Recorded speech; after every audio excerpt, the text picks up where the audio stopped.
حق جس نے بھی کھایا ہے تیرا اس پہ بھی یہی سبب ہے کہ زیارت عاشوراء میں توسل کی دعا بعد میں مانگتے ہیں آپ، قرب الہی کی دعا بعد میں مانگتے ہیں، امام حسین کے ساتھ محشور ہونے کی دعا بعد میں مانگتے ہیں، شفاعت کی دعا بعد میں مانگتے ہیں، امام حسین کے اصحاب کے اجر ملنے کی دعا بعد میں مانگتے ہیں، دشمنان اور قاتلان اہل بیت پر لعنت پہلے کر، لعن پہلے ہے دعا بعد میں ہے، یعنی اگر پہلے لعنت کی جائے اس کے بعد دعا مانگی جائے تو دعا میں وہ اثر پیدا ہوتا ہے کہ امام صادق ارشاد فرماتے ہیں کہ جو زیارت عاشوراء پڑھ کر دعا مانگے گا میں جعفر صادق اس کی دعا کو اللہ تک پہنچانے کا ذمہ دار ہوں۔ کیوں؟ اس لیے کہ لعن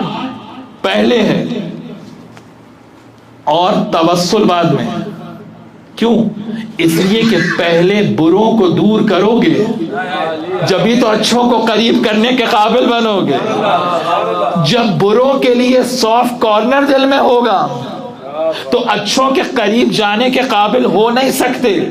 یہی سبب ہے کہ جب تک برائی دور نہ ہو اس وقت تک اچھائی قریب نہیں آ سکتی۔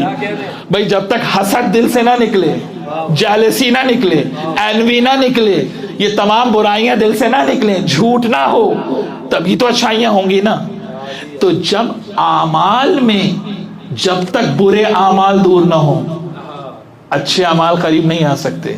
تو اہل بیت کے معاملے میں یہ کیسے ہو سکتا ہے کہ اہل بیت کے دشمنوں کی محبت بھی دل میں ہو اور اہل بیت کی محبت بھی دل کے اندر آ جائے؟ یعنی ایک مقام پہ جمع نہیں ہو سکتے۔